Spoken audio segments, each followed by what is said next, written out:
Krystal, what are you taking a look at? Well, you voted for President Biden, but now you say you feel like he's turned his back on you. Why? Well, what we've seen with this great rail strike of 22 that has ended very undramatically is we've seen unionized workers' right to bargain collectively get trampled on. Their voice has not been heard. They voted against a contract. We have a pro-labor president who loves to, pat himself on the back for that. And when the going got tough, he turned his back on the people he's supposed to be looking out for. The leaders we vote in who are supposed to support us, turn their back on us. The system's broken. Back in 1981, Ronald Reagan, a former union leader himself, intervened in a strike of air traffic controllers and forced them back to work.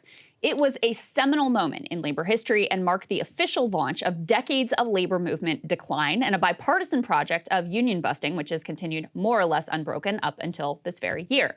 Now, Reagan's decision to break the PATCO strike helped jumpstart the era of neoliberal market fundamentalism that we have been suffering through ever since. But now, we're at a different moment with a president who has promised to be a break from all of that. Neoliberalism, of course, as a political philosophy and as a paradigm has been rejected by the public. It's actually receding by some measures, process which has been accelerated, like many things, by the pandemic. We see some reshoring of jobs. We see a new dabbling in industrial policy supported by both parties, and we see historic grassroots energy in the labor movement. A rising militancy across the workforce that I have not seen outside of the wave of teacher strikes, which were a prelude to this new surge of organizing and action. So this wave of action, it's been enabled by the worker-friendly officials that the Biden administration has appointed to the National Labor Relations Board.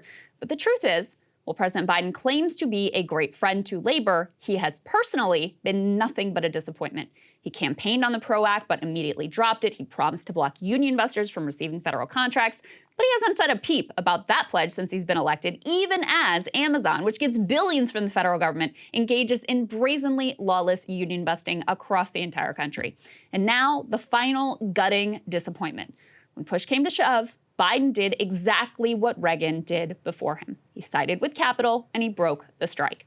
Now, there's a lot of Democratic cope right now about this undeniable reality. Yeah, but the Dem partisans would say more Democrats voted for worker sick days than Republicans. Sure, Republicans are no friend to labor, and even the ones who voted for the paid sick leave mostly wanted to jam and embarrass Biden. But let's be clear about who was in the driver's seat here the whole time.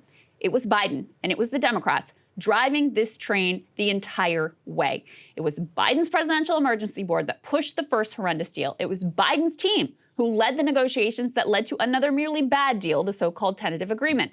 It was Biden's labor secretary who destroyed worker leverage when he immediately called on Congress to block a strike and cram down that tentative agreement if workers did not agree to it. It was Biden himself who then ultimately called on Congress to cram down the agreement, and a Democratic Congress which obliged, allowing a show vote on 7 days of paid sick leave that they knew was destined to fail. And the administration's rhetoric was exclusively focused on the pain that a rail strike would cause to the economy. They never took the rail barons to task for denying a basic benefit to their workers. After Democrats in the House actually passed 7 days of paid sick leave, Biden issued a statement that didn't even bother to ask the Senate to vote the same way. There was no public pressure campaign. There was nothing but fear-mongering about how devastating a strike would be, a talking point that plays right into the hands of Warren Buffett and the other rail bosses. The only silver lining of this whole catastrophe was watching Transportation Secretary Pete Buttigieg squirm as CNN's Jake Tapper absolutely raked him across the coals. Because in this moment, the utter vacuousness of the neoliberal approach to labor politics was on full display. And Pete is nothing if not the McKinsey-trained, living, breathing embodiment of the failures of technocratic market fundamentalism. They're happy to support workers. They believe in paid sick leave and worker protections, so long as it doesn't come into even the tiniest bit of conflict with the oligarchs who they have put in charge of the country. Take a look. Why are you okay passing a deal that does not guarantee paid sick leave for these union workers? Well, first of all, the importance of this deal is that a rail shutdown is being avoided. If that were to happen, we would have seen hundreds of thousands of American workers laid off, energy prices shooting up once refineries were unable to continue operating, issues getting chlorine to water treatment plants, auto industry factories shutting down within hours, if not days, of that happening. So what we've been able to avoid is a major blow to workers, farms, families across the country. So Tapper's initial question here basically amounts to, hey, asshole, aren't y'all supposed to be the party that supports paid sick leave? To which Pete barfs up their corporate-backed talking points about the economic perils which had to be averted as if there were no other choices available to them to both give workers a better deal and to avert that economic catastrophe. Worth remembering, too, that Pete self-righteously defended his own lengthy time off after he and Chasten became fathers, even though he was Transportation Secretary and the entire supply chain at that time was totally effed. Also worth noting that I saw a level of outrage when Pete's time off was attacked that I have not seen matched by a level of outrage when the time off of over 100,000 blue-collar workers is now decimated. But wait, with the Tapper interview, there is so much more. The question is, these rail lines, they're making billions of dollars. Profits are up for all of them, quite a lot in some cases. You and I have paid sick leave. My crew has paid sick leave. Why don't these railway workers deserve paid sick leave? Well, let me remind you, the position of our administration is that every American worker ought to have paid leave, whether you're a railroad worker, a journalist, a federal government employee, or whether you work at Burger King. We believe that every American worker, certainly every full-time American worker, ought to have paid leave. The president has proposed that. The president has advanced that in proposed legislation. And so far, it has been unable to get past what has been unified Senate Republican opposition.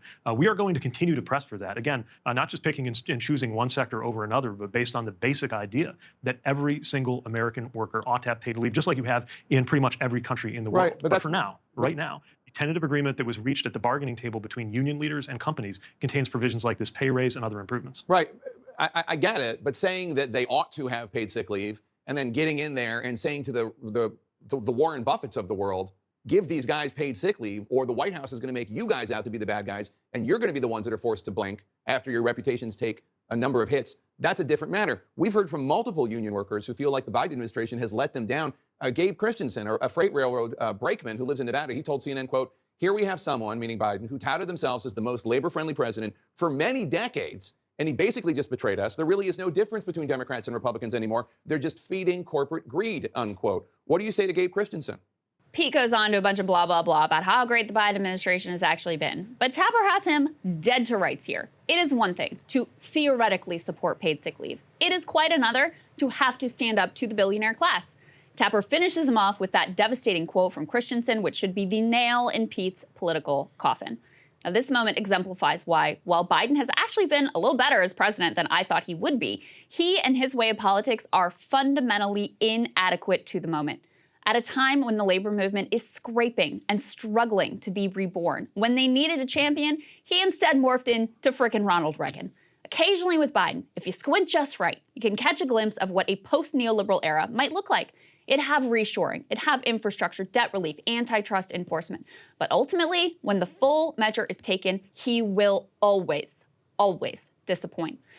My only hope is that while Reagan's strike-breaking signaled the beginning of an era, Biden's strike-breaking will be seen as the last gasp of a zombie era that should have been long ago left for dead.